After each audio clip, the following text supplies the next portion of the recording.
Bonjour à tous et bienvenue sur la chaîne Esquisse Miniature où dans cette vidéo on va parler du graveur et découpeur laser Ortur 2.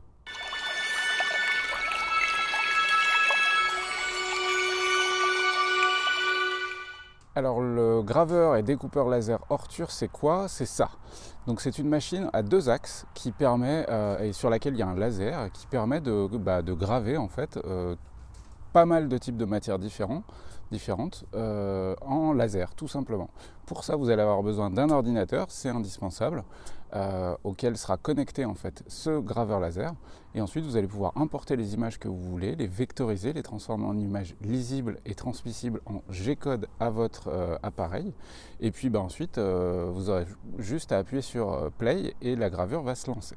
Avant de continuer, je tiens à préciser deux points. Le premier, la sécurité. Les appareils laser sont extrêmement dangereux, vraiment très dangereux. Brûlures, il ne faut surtout pas regarder ça avec les yeux. Il y a des lunettes de protection qui sont livrées avec, mais j'aurais tendance à vous conseiller d'acheter des lunettes de protection aux normes françaises, qui sont normalement un peu plus perfectionnées que les lunettes qu'on reçoit de Chine avec ce genre d'appareil. Ensuite, n'oubliez pas de ne jamais mettre les doigts sous le capteur laser, hein, ça brûle, c'est fait pour ça, donc attention, ça pique. Bon, j'avais oublié de mettre le mode avion. Bref, donc ça c'était le point numéro 1, sécurité, soyez super prudent. Ensuite, n'oubliez pas que ça va occasionner forcément de la fumée, des émanations qui peuvent être toxiques, la plupart le sont. Donc faites ça dans une pièce aérée. De toute manière, là ce n'est pas sensible du tout à la température. Vous pouvez très bien utiliser cet appareil dans un garage. C'est rien de plus qu'un laser, hein, et j'aurais tendance à vous conseiller d'ailleurs de l'utiliser plutôt garage, sous-sol, ou un endroit aéré, bref, voilà, ne respirez pas ce genre de truc, ça fait tousser. Et le deuxième point, c'est que ce n'est pas un appareil qui est ultra simple à utiliser. Contrairement à des imprimantes 3D qui sont de plus en plus faciles à utiliser, là je pense au Lego Mars pour les versions résine, ou à l'Artillery Sidewinder X1 dont j'ai déjà parlé dans une vidéo pour les impressions FDM, on est quasiment sur des appareils qui sont plug and play, on branche, on lance des prints et ça marche. Ici, on est sur quelque chose qui va avoir besoin de drivers puisque c'est connecté à votre ordinateur. Ensuite, vous allez avoir besoin d'un logiciel qui s'appelle Laser GRBL. Alors, il y en a d'autres, mais moi, j'ai utilisé Laser GRBL, qui sont des logiciels un peu agressifs. Ce que j'entends par agressif, c'est que l'ergonomie n'est pas forcément folle. Ça fait un peu vieux logiciel, mais ça marche quand même très bien. Ceci dit, c'est le genre d'appareil, ce graveur laser, et tous ces graveurs laser vont vous demander un peu plus d'entraînement avant de réussir à vous en servir convenablement. Allez, je rajoute un dernier point, c'est concernant les différentes matières et concernant la profondeur de gravure, de découpe, etc. Moi, donc ça fait un peu plus d'un an que j'ai cet appareil, non, un peu moins d'un an que j'ai cet appareil. C'est pour ça que je vous fais la vidéo que maintenant, j'ai besoin de tester les choses longtemps avant de pouvoir vous en parler.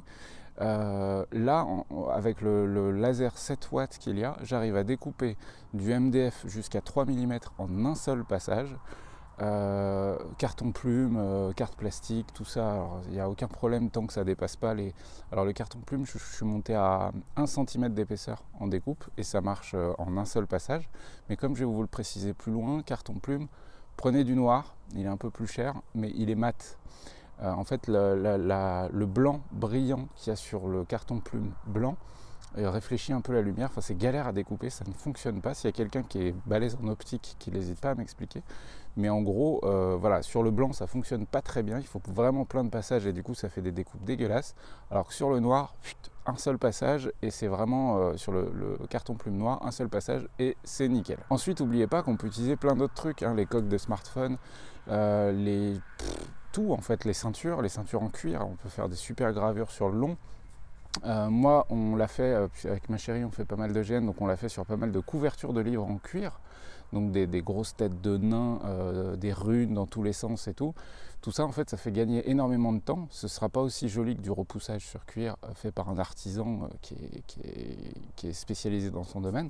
Mais en fait, pour des gens qui n'ont pas le temps de savoir tout faire, ça permet de gagner un temps considérable et de faire des très très belles gravures sur cuir. Le modèle que je vais vous présenter dans cette vidéo, c'est le Laser Ortur 2 qui coûte à peu près 130 €. 130 €, c'est un prix qui est relativement accessible pour un appareil qui a un laser donc de 7 watts et qui a un volume de gravure, donc une zone de gravure de 15 cm par 16 cm. C'est presque un carré.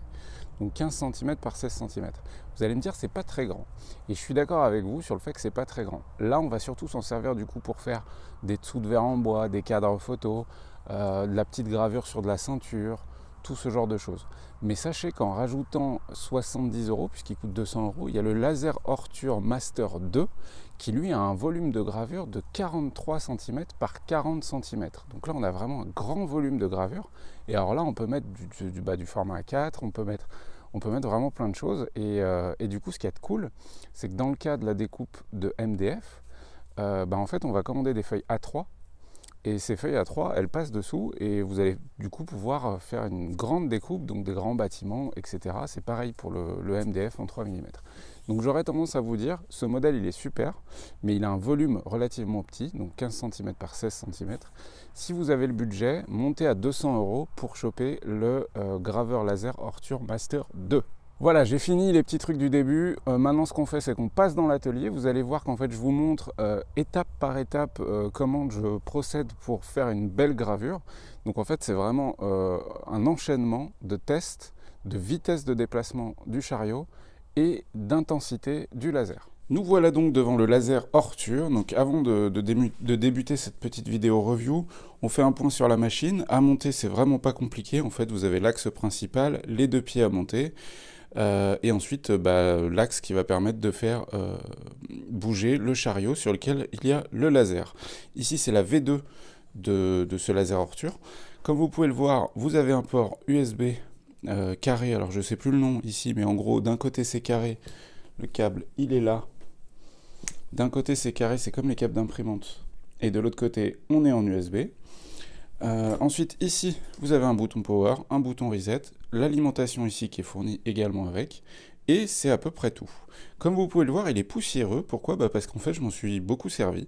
Et puis, comme d'habitude, j'ai tendance à faire les reviews après avoir utilisé la machine suffisamment longtemps. En termes de taille, il n'est pas très grand. L'avantage, c'est qu'il est facile à déplacer, en fait, puisqu'il va faire 40 cm par 30 cm, donc c'est quand même vraiment pas très grand, ça permet de pouvoir le ranger facilement sur une étagère, et voilà. Ce qu'on va faire maintenant, c'est qu'on va voir un petit peu l'aspect logiciel pour voir comment l'installer sur son ordinateur. Avant toute chose, je tiens à préciser que je ne sais pas comment ça fonctionne sur Mac et sur Linux. Il y a probablement des méthodes, mais je ne connais pas ces techniques. Petite combine rapide, dans le menu de Laser GRBL, vous avez un bouton, si vous avez bien importé les custom boutons, vous avez un bouton qui s'appelle Boundary. Boundary, il ressemble à un carré, je suis en train de vous le montrer en même temps avec un symbole rouge de localisation. Ça vous permet de faire ça. Ça vous permet de placer l'objet au bon endroit avant de commencer à lancer la gravure. Si jamais vous avez fait un home sur votre laser, il est placé par défaut à son emplacement initial, donc aux axes 0, 0. Vous avez juste à le déplacer à la main pour le placer au départ de manière approximative, et ensuite vous allez faire donc Boundary. Boundary va vous dessiner l'emplacement, et là vous allez faire des modifs. N'oubliez pas, toujours les lunettes et jamais les doigts en dessous du laser. Donc là, j'affine le placement de mon laser, histoire d'avoir approximativement la bonne place. Donc on fait plusieurs fois Boundary jusqu'à avoir l'emplacement désiré. Et ensuite, on va appuyer sur Play. Et là, je vais laisser tourner la vidéo, histoire que vous puissiez voir un petit logo. Alors ici, on est en puissance maximum. Ça peut être intéressant de jouer sur le niveau de puissance du laser. Et évidemment, en fait, tout ça, c'est gradué sur 1000.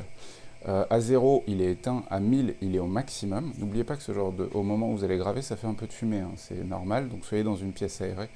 Bref, la puissance du laser est entre 0 et 1000, et j'aurais tendance à vous dire que à 1000, vous allez vraiment souvent cramer le bois, comme je suis en train de le faire sur cet exemple-là. Et du coup, il va falloir envisager de réduire la puissance du laser, histoire de ne pas faire prendre feu au laser et surtout d'avoir ces traits noirs tout autour. Pourquoi ? Parce que le bois se met à brûler, tout simplement. Donc, comme vous pouvez le voir, là on est d'accord, on a un laser qui est beaucoup trop fort, j'ai percé le bois. Alors, je n'ai pas percé l'intégralité de l'épaisseur, parce que là on est quand même sur 1,5 cm d'épaisseur. Mais je pense que j'ai bien tapé la moitié, surtout à l'endroit où je l'ai laissé en fonction longtemps en stop.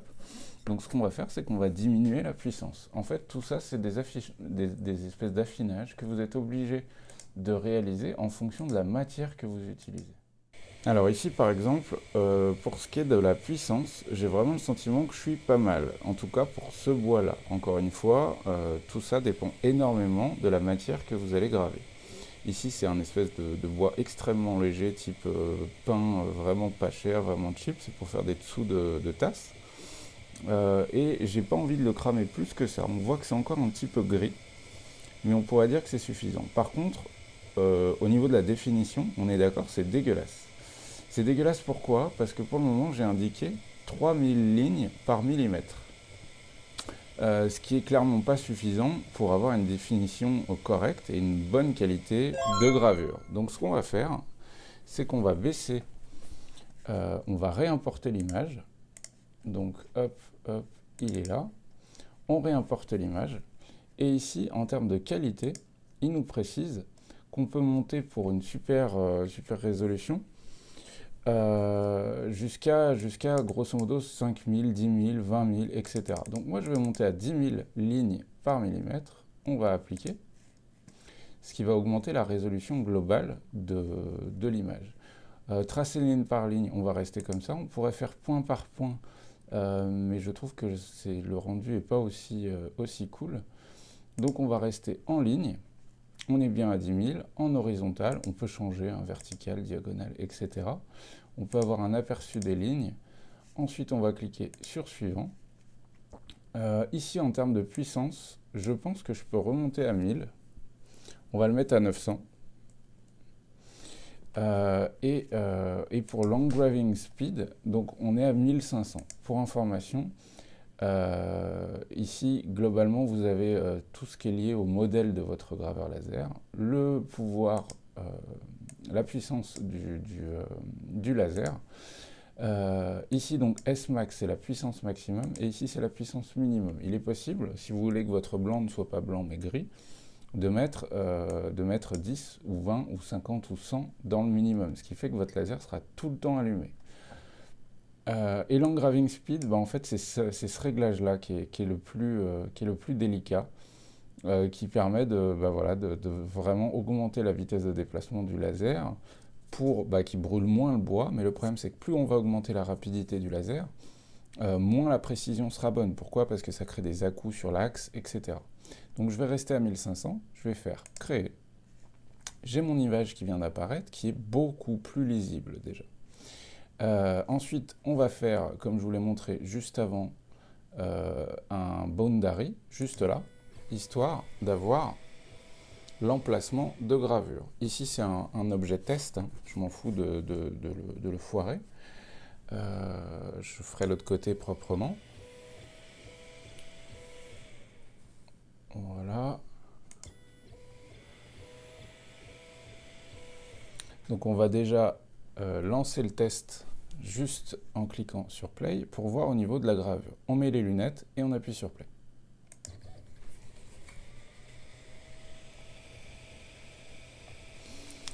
Là, on a déjà une définition qui est bien meilleure et forcément la gravure va être également beaucoup plus longue. Pourquoi? Parce qu'il y a plus de lignes, il y a tout simplement plus de lignes à faire. Le problème, c'est que là, en termes de puissance, on est trop haut. Pourquoi? Parce que, comme vous pouvez le constater, on n'arrive même pas à dissocier certains détails du bas de l'image. Vous voyez, on voit le point qui se déplace en même temps. Donc le bas de l'image, il y a vraiment des points qui sont très fins et qui devraient normalement se voir un petit peu mieux ici. Donc ce que je vais faire, c'est que je vais appuyer sur Stop. Hop. Donc oui, on l'arrête. Ensuite, on va faire un Home pour ramener voilà, le truc à sa place. Et on va recommencer au niveau des réglages. On va finir par y arriver. C'est le moment... alors, plus vous allez pratiquer, plus ça va être facile à chaque fois, puisque vous connaîtrez vos réglages. Je vous conseille vivement de prendre des notes. C'est quand même vraiment important de prendre des notes en fonction des bois que vous allez utiliser. Si vous voulez vous en servir régulièrement, ce sera intéressant de connaître tous les chiffres les plus importants. Donc en vitesse, on va toujours laisser à 1500. Par contre, là, je suis à 900. On va passer à 700 parce que ça crame quand même énormément le bois. Donc on va baisser de 200, on va voir ce que ça donne. On va refaire créer. Donc on a l'image qui est apparue ici. Je nettoie le G-code sur la gauche en cliquant sur cette partie-là. On va refaire un boundary, histoire d'avoir la place. Donc là, hop. Encore une fois, hein, c'est un objet test, donc je m'en fiche. Donc là, on est pas mal. Et ensuite, on met les lunettes, enfin je ne les ai pas enlevées, on appuie sur play. Et on va voir si ça crame un petit peu moins le bois, et si on voit mieux les détails, tout simplement.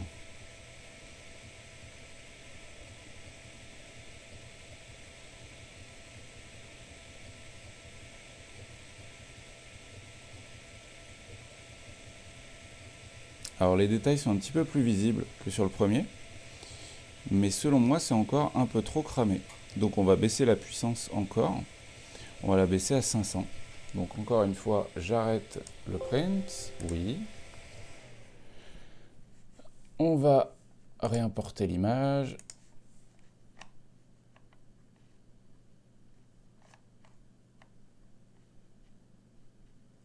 Il est là. Donc on reste à 10 000 en qualité, on fait suivant, et ici on va passer à 500.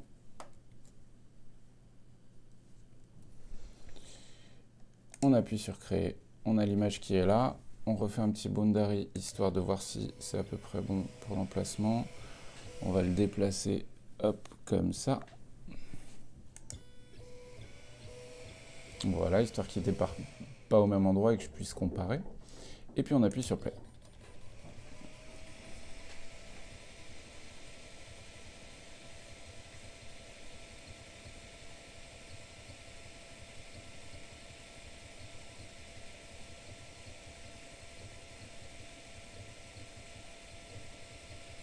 Donc encore une fois, hein, ce bois est extrêmement sensible. Mais là, on commence à se rapprocher d'un truc un petit peu plus propre. Mais c'est encore pas ça. C'est encore pas ça, donc on va pouvoir baisser un petit peu la puissance. J'ai envie de prendre le risque d'augmenter également la rapidité, histoire que le passage du laser soit plus rapide et que du coup on puisse... et que du coup ça crame moins le bois, tout simplement.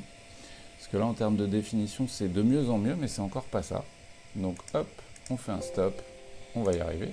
Je vous montre en temps réel, comme ça au moins, il n'y a pas d'embrouille. Alors, ouvrir le fichier, on va le retrouver, il est là. On est bien en 10 000, c'est bon. C'est ensuite qu'on fait les réglages de puissance. En puissance, on va essayer de passer à 200. 200, c'est quand même vraiment pas grand-chose si on part du principe que c'est sur 1000. Et on va passer à 2000 en vitesse. On va voir, c'est un test. Ok, on va voir ce que ça donne. On fait un petit boundary comme d'habitude, histoire d'avoir un emplacement.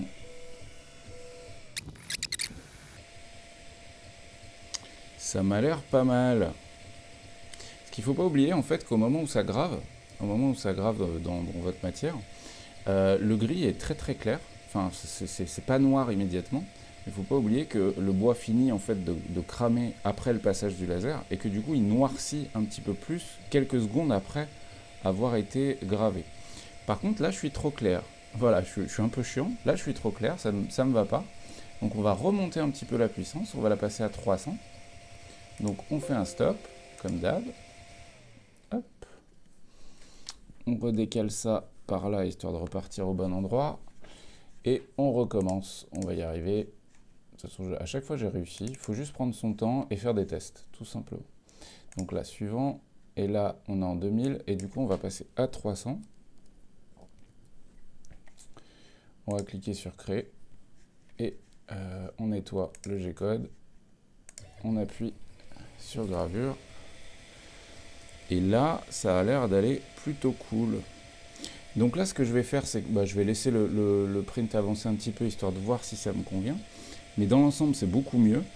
Et du coup, ce qui va être extrêmement important, c'est que je note maintenant sur un papier, pour ce bois-là, c'est-à-dire que si je rachète ce type de bois-là, que je note vraiment les réglages que j'ai faits. Donc on est à 2000 en vitesse, et en puissance laser, on est à 300. Donc c'est les deux facteurs que je vais noter qui vont me permettre de gagner un temps de dingue ensuite quand je vais refaire d'autres gravures sur le même bois, tout simplement. Donc une fois que les réglages sont bons, et ben en fait on a juste à lancer la gravure. Donc là c'est la même pièce de bois que j'ai retourné. Alors encore une fois, ce bois là est quand même vraiment très très fragile. Et du coup le laser, je dois quasiment le mettre au minimum pour être sûr de pas le traverser. Donc ce qui est sûr, c'est que pour ceux qui veulent faire de la découpe, c'est possible, à la limite même en plusieurs passages.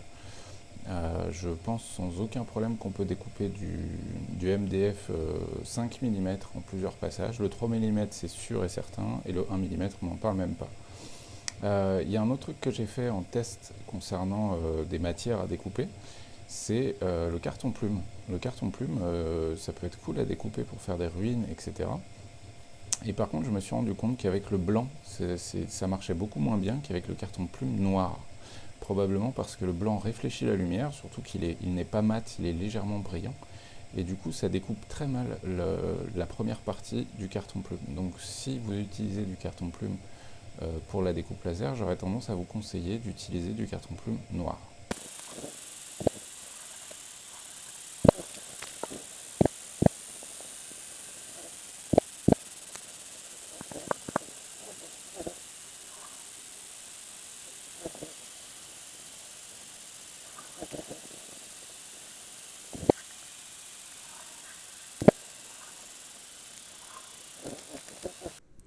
Et voilà, gravure terminée. Donc ça, c'est le logo de l'association du Bois Rouge qu'on a monté avec ma chérie en 2020. Donc c'est gravé sur un socle de repose-verre, en gros, en bois. Encore une fois, ce bois est très très fragile. Et du coup, j'ai dû j'ai dû graver au minimum de la puissance du laser, histoire de pas traverser le bois. Vous pouvez voir sur les tests, juste là. Ici, on voit que le trou est quand même vraiment, vraiment profond. J'ai tapé plus de la moitié de l'épaisseur de ces 1,5 cm d'épaisseur de dessous de verre. Donc voilà, il ne faut pas hésiter à prendre son temps pour trouver la bonne puissance et la bonne vitesse de gravure. Mais je trouve que le rendu est plutôt cool. Le dernier point que je voulais aborder avec vous, c'est la possibilité de changer le laser. Ici, c'est un laser très puissant que j'ai mis dessus, c'est un 7 watts. Donc c'est quand même quelque chose qui a vraiment la pêche. Et d'ailleurs, je ne sais même pas si c'est pas interdit à la vente en France, à vérifier. Mais il existe des lasers 2 watts, 4 watts, pour de la gravure, ça suffit amplement. Encore une fois, si vous faites des modifications, là c'est extrêmement simple, c'est cette prise à débrancher. Ensuite, il y a juste à modifier ici, à enlever les vis pour mettre le nouveau pointeur laser. Juste là, sur cette platine, vous avez également deux rails qui vous permettent de régler la hauteur dans le cas où vous ayez un laser qui n'a pas de focus. Donc en fait vous allez faire votre serrage de vis à la hauteur désirée pour indiquer la hauteur du laser, tout simplement. Ensuite, pour ce qui est des moteurs, on est sur des moteurs M4 standard. Il n'y en a que deux, pourquoi? Parce qu'il n'y a que deux axes, tout simplement. Ici, ce laser 7 watts, il est refroidi par un ventilo. Il y a des lasers inférieurs à 7 watts qui n'ont pas besoin de refroidissement. Et voilà, tout simplement, il n'y a pas grand chose à dire. Juste là, comme je l'ai dit en début de vidéo, le bouton reset. Dans le cas où il y a un plantage, j'ai pas eu besoin de le faire. Et vous voyez, on est sur un appareil qui est relativement léger et comme j'ai dit, qui peut se ranger facilement dans un placard ou autre. Et voilà, cette petite vidéo concernant le Laser Ortur 2 est terminée. J'espère que ça vous a plu, que vous aurez découvert une nouvelle machine, peut-être ou pas, ou au moins que vous aurez vu comment, en tout cas moi je procède, parce que je ne suis pas du tout spécialisé en contrôle de machines numériques, parce que c'est ça en fait. Donc c'est quelque chose que j'ai dû appréhender avec le temps. Alors connaissant l'impression 3D, ça m'a aidé beaucoup. Mais globalement, je ne suis pas non plus un spécialiste là-dedans et je pense qu'on peut faire des trucs encore plus jolis que ce que moi j'arrive à faire. Concernant l'installation de l'appareil, c'est un truc que je ne vous ai pas expliqué dans la vidéo. L'installation, le moment où le montage, pas de problème, 20 minutes et c'est monté. Et vraiment, il y avait juste quelques vis à mettre, vraiment rien de dingo, très très simple à monter. Concernant ensuite le raccord au PC, alors moi je l'ai fait sous Windows, vous êtes parfois un certain nombre à me demander et ça marche sous Mac et ça marche sur Linux, je ne sais pas. Certainement, puisque la plupart des choses peuvent fonctionner sous Linux et sous Mac, mais il faut creuser un peu et ça va être votre taf à vous. Pour la partie Windows, donc moi je suis sur Windows 10 Pro 64 bits. Dans l'ordre, ça c'est super important de respecter l'ordre, exactement comme les imprimantes USB qu'on va brancher, alors qu'il ne fallait pas les brancher. Vous voyez le délire? Et bien là c'est pareil. Première chose à faire, avant même d'allumer votre laser, vous installez les drivers qui sont fournis sur le site de Laser Orture, les drivers du laser. La deuxième étape, c'est installer Laser GRBL, le logiciel Laser GRBL. Une fois que ça c'est fait, vous allumez votre laser, vous lancez GRBL, il faut qu'il soit lancé, vous allumez votre laser et vous le branchez en USB. À ce moment-là, vous allez entendre le petit bruit spécial de Windows qui vous dit qu'il y a un nouvel appareil USB qui s'est connecté, mais vu que vous avez installé les drivers préalablement, il va le détecter. Et normalement, sur Laser GRBL, il va être sur le bon port COM. Donc vous aurez juste à cliquer sur Connect et vous serez connecté et après ça roule. N'oubliez pas un point important aussi pour faciliter l'utilisation du logiciel Laser GRBL, c'est d'importer les custom boutons, donc les boutons customisés, dans le logiciel. Parce qu'il faut savoir que Laser GRBL, c'est un logiciel qui est prévu pour plein d'autres graveurs laser et même des machines CNC. Donc de base, il accepte plein de trucs. Donc en fait, ce qu'il faut, c'est lui rajouter une espèce d'interface dessus. Une interface vraiment plus pratique pour utiliser le Laser Orture. Donc pour ça, c'est super simple. De toute façon, c'est noté dans les documentations, mais je vous le reprécise. Il faut aller cliquer sur Import Custom Bouton, donc faire un clic droit sur la partie des boutons en bas de Laser GRBL, faire un clic droit, Import Custom Bouton. Là, vous avez normalement dans le pack des drivers du Laser Orture un fichier qui s'appelle custombouton.cfg. Vous l'importez. Là, il va vous demander ensuite si vous voulez supprimer les anciens boutons. Moi, j'ai mis oui. Du coup, il m'a remplacé par ces nouveaux boutons. Et là, vous allez au moins avoir ce fameux bouton qui est indispensable et que j'arrivais pas à trouver au début. C'est le bouton de Boundary. Je ne sais même pas ce que ça veut dire en anglais. J'ai l'air d'un con, mais c'est pas grave. Donc ce bouton qui permet de faire la zone de délimitation avec le laser allumé à puissance minimum pour pouvoir placer l'objet dessous. Parce que ce truc-là, c'est galère sinon en fait. On ne sait pas où est-ce que ça va commencer précisément. Donc ce bouton-là, c'est la vie. Vous avez d'ailleurs vu que je l'utilise tout le temps en fait. Ne vous découragez pas si vous utilisez cet outil. Moi j'ai mis un petit peu de temps. Il y a même un jour où ça m'a énervé et j'ai arrêté et je m'y suis remis le lendemain et ça a marché. Donc c'est vraiment une question de réglage et surtout ce qu'il y a d'un peu chiant, c'est qu'en fonction de la matière, il va falloir changer vos réglages. En fonction de si vous voulez découper ou graver, il va falloir changer les réglages. Donc n'oubliez pas que les deux points selon moi les plus importants, c'est vraiment la vitesse de déplacement du chariot. En règle générale, personnellement, en fonction des matières, pour de la gravure, je suis entre 1000 et 3000. Et pour de la découpe, je suis entre 100 et 500, en gros. Et pour ce qui est de l'intensité lumineuse, quand je suis en découpe, je suis à 1000, donc à 100% en fait. Et en gravure, ça dépend de la matière. Et là, je ne peux pas vous dire, c'est à vous de faire les tests, comme je vous l'ai montré dans la vidéo. Allez, hop, c'est fini. N'oubliez pas que tous les liens sont en description pour pouvoir vous procurer cet outil sur le site de Gearbest, qui a des entrepôts en France, ou en tout cas en Europe, et qui peut du coup livrer en 7 ou 10 jours, je crois, quelque chose comme ça.